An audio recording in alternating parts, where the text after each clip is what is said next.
All right, everybody, welcome back. Today we are diving deep into the world of video editing software. Ooh, exciting. I know, right? Specifically, we are tackling the titans. Adobe Premiere Pro versus Apple Final Cut Pro. Which one reigns supreme? It's a question a lot more people are asking these days. For sure. More and more people need to edit videos now. Video is everywhere, and picking the wrong software, let me tell you, it can really slow you down. Oh yeah, I've been there. So, to help us navigate this decision, we're turning to the expertise of senior technical writer Curt Robbins. Now, this guy knows his stuff. Right. He's worked with giants like FedEx, Microsoft, you name it, even Northrop Grumman.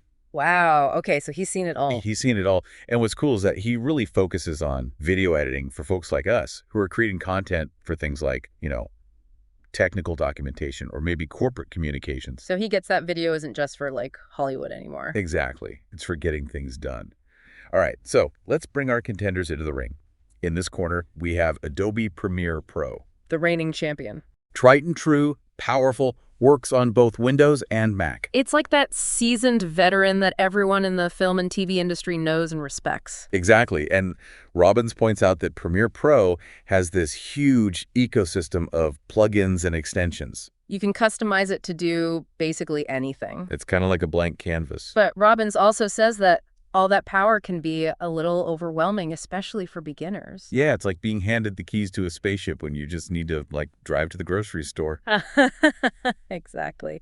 Okay, and in the other corner, we have Final Cut Pro. Sleek, stylish, and straight out of the Apple universe. It's got a reputation for being super intuitive, especially fast on those new M-series chips. It's like the cool kid in school, but secretly a genius. And Robbins highlights that Final Cut Pro is a total favorite among, individual creators, but also businesses that are all in on Apple. So it's like it just works seamlessly in that environment. Yeah, but that does mean no Windows. The Apple Garden wall strikes again.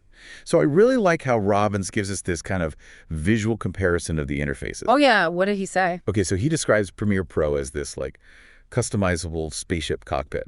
Powerful, yeah. Powerful, but maybe a bit much if you're just starting out. Right, so many buttons. Right.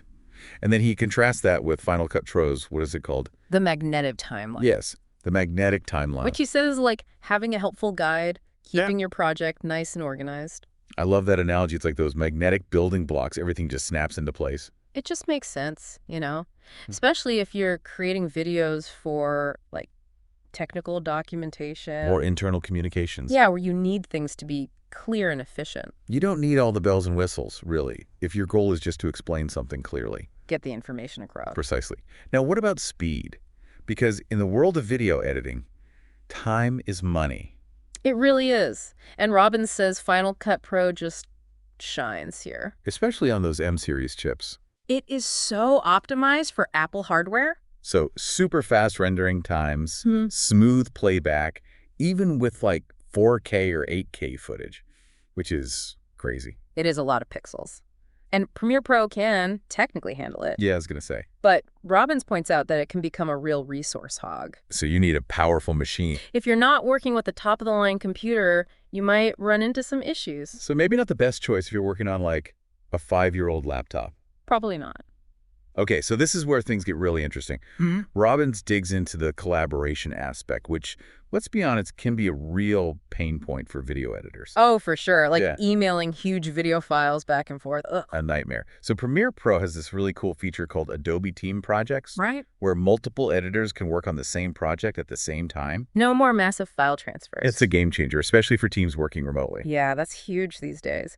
But Final Cut Pro relies on external tools for collaboration. Which can get messy, fast. So if you're a lone wolf editor, it's probably not a big deal. But for teams, Premiere Pro might be the way to go. Makes sense. And of course, we have to talk about the elephant in the room, the price tag. The budget monster. Always lurking. So Robbins breaks it down for us.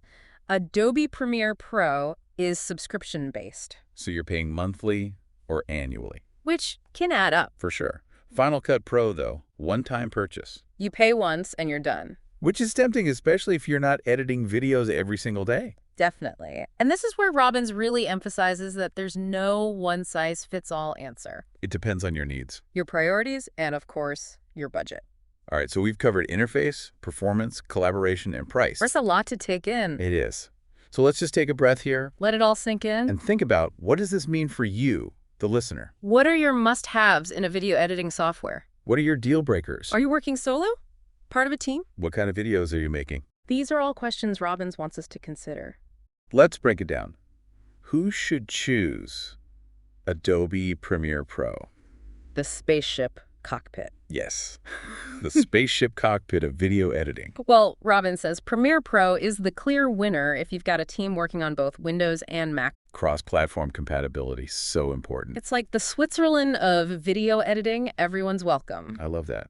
What about those deep integrations with other Adobe apps? Oh, yeah, like After Effects, Photoshop, Illustrator. If your workflow already involves those, Premiere Pro just fits right in. they all talk to each other seamlessly. They're speaking the same creative language. And speaking of large-scale projects, I bet some of our listeners are dealing with, like, really complex videos, tons of layers, effects, transitions, the whole shebang. Premiere Pro is built for that. It can handle all that complexity. Without breaking a sweat. Premiere Pro, the video editing weightlifter. Huh, I like that. All right, so Premiere Pro gets points for cross-platform compatibility, integration with other Adobe apps, and handling those big, complex projects. Okay, so when does Final Cut Pro shine? Yeah, when does that cool kid step up to the plate? According to Robbins, if you and your team are all Mac users, Final Cut Pro is the way to go. That optimization for Apple hardware, it gives you a massive advantage. You'll be rendering and exporting videos faster than you can say magnetic timeline. And for those of us who are always racing against deadlines, That speed and efficiency, those are Final Cut Pro's superpowers. it's all about getting things done quickly and beautifully. And efficiently. Yes. And what about our budget-conscious creators? Final Cut Pro's one-time purchase model, it's a huge win. No recurring subscriptions. You pay once and it's yours forever. It's like finally paying off your student loans. Haha, the best feeling. As you keep exploring video editing, keep those key takeaways from Robbins in mind. Those were some good nuggets of wisdom. Yeah, think about your needs, your priorities, your budget. But also tap into your creative intuition. Let it guide you as you choose the tools that best express your vision. Experiment, explore plugins, never stop learning. All right, everyone, that wraps up our deep dive into Adobe Premiere Pro and Apple Final Cut Pro. We hope you enjoyed it. We hope this gave you some insights to help you on your video editing adventures. Until next time, keep exploring, keep creating, and keep diving deep. Happy editing, everyone.